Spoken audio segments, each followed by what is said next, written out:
داستاني دو كركي آدميان بو بجروا بحق راستي إذ قرب قربانا كهاتن قرباني كان كرب زماني خومان لأمتاني بيشوا وكل فرماشتكانو لا أتبيروزكانا هاتوا أجر كسي قرباني بكردا لشوينكي برز داي أنا أجرق أهات أي خواردو أي سوتان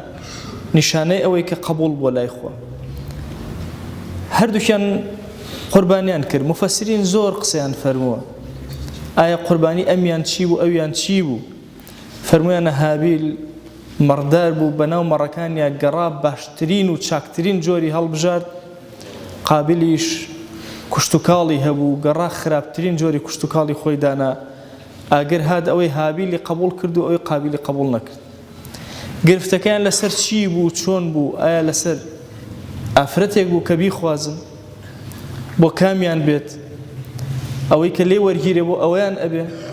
يان لسر هر شتيكي تر بو چكا قرآني بيروز همو لايانكاني رون نكردو وردكاري نكردو تنها اوي كهدف لقرآني بيروزا بيان كراو ومسألة أم قربانية ورقرتنكي لقرآن باس كراو ديارة هدفك جورة لبشتتي أو جوي إنسان فير ببيت شاك ترين وباشترين مالكي سرفك كاتي قابيل أم مشهد أبيني قال لأقتلنك تي مادام أو هاي مادام أتكجم همي كشتني إنسان أليرا ودسي فيك بلاو مصيبتي جورة ليرا ودسي فيك كإنسان بكجي إنسان لناو ببا أويش هابيل زور بس لسر خوي فرمي أما ربطي بوانية كمن خرابيكم برابر بتوكر بابتك الروحي إنسانة تقوى إنسانة إنما يتقبل الله من المتقين خوا لمتقي كاني ور أجري لواني تري ور ناجري لبناي أمشا يبراكي أترسيني أجر دز بيني من زيادة رويناكم لحقيتو يا من جنگ برامبر بتو هل نابجرم أجر تو جنگت هل بجار لئن بسطت إلي يدك لتقتلني ما أنا بباسط يدي لأقتلك إني أخاف الله رب العالمين بشي خواناسي بكار هنا بشي خواناسي بير خستوى يعني توج لخواب ترسى إن جاء ليرا سرنجي قابيل الرأي يشيت الله من نام يقناه باربم بلكو أما يقناه كم رجل كولي توبه ويبترسي ويبقرته علماء فرمون مفسرين أفرمون بس أما نبو كها قناها كي خوم نجأت بلي برتوب كنا أيز بما سامي كي بدأتي حتى قابل بقرته فرمي إني أريد أن تبوء بإثمي وإثمك فتكون من أصحاب النار تكوكا تأتيتنا وآقروا وذلك جزاء الظالمين أم كارك أكي من بكجية همي كشتن أكي أما زور قرصة أبيت الظالم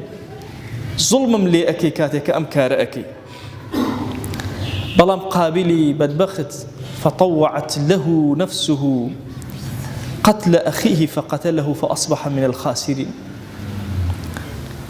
نفسي خوي مراوغي كرت هولي لقلا دا شكا إما كشيكي زور قولمان لما سلي قناها رحمتي خواه لإمام غزالي أفرمي هيج قناهك نية إنسان بك بيشتر إلا لخيال يابو كخيالت برو خرابتش بي زور وريابي أو برو قناهت أبا وتارك ما باسي خيالي جنج أجر أتوي خود بناسي سيري خيالت كخود أناسي خيالت دنيوي بو دنيوي آفرتي وآفرتيت هر شوازي بو تصورك كسي بحياتي دزينا كرد بحياتي بخيالي أنا يدزيبك خويشي بيو نابين دزي كرد شكا الفلسفي أمل وجودي نية بلام قابل أوتا نفسي مجالي أدات أمش أكجيت فأصبح من الخاسرين زرر مند أم كسيك قناهك قابل زرر مندك زور قوري براي خوي لدس أدا عائلة إنسانيتي تيقدا كومالي بلاي زور قوري بسر خويا هنا للدنيا ولا آخرة هر خسارة مند دي قد بدن ليرة فرمايشتكي بيغمبرها صلى الله عليه وآله وسلم فرمايشت الشيرينكي خوشويست هر خوينك لا تقتل نفس ظلما إلا كان على ابن آدم الأول كفل من دمها هر كسي لم سرزيا بكجري إلا یەکەمین کەس کوڕی ئادەم کە قەتلی کرد قابیل پشکێک لەو خوێنەی هەیە پشکێک لەو گوناهەی بەرئەکەوێ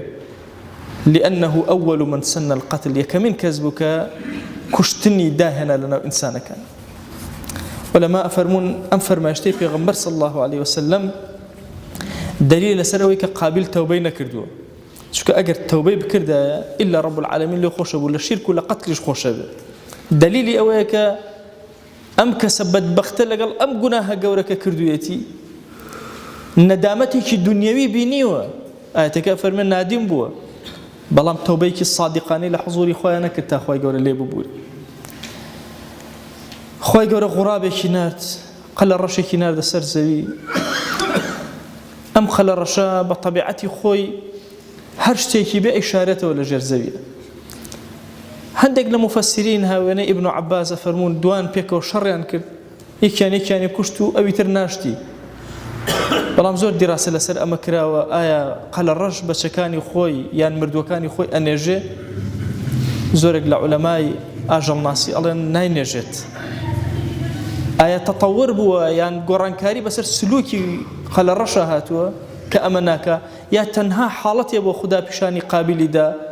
يان قصي مفسرين ترك أفرمون أم بابتا ربطي بوانيك براكي خوي كشتبه والناشتبهتي قال الرشاك نا شتي شارده ولم شاردنا أو قابل ميشكي إيشي كركا مردوكي بشارته نمردوكي بسوتين وكو هندي الأفكار نبي خاتنا والدريا وكو هندي الأفكار تر نا وكو هندي فلسفات علمي ناراستي أمره إنسان بيت بكرة بمواد يقوي جاريك الزوي زندوكاته وجو جاي بي أو بدري بكرة مواد كيميائية نا خسينا الزوي وبوي خاك بيخوا وي خاك بالريالي لسر بدات شيلية وشون أبيت قوري إنسان كان لو كاته وكوتنا وخاك أليرا كاتك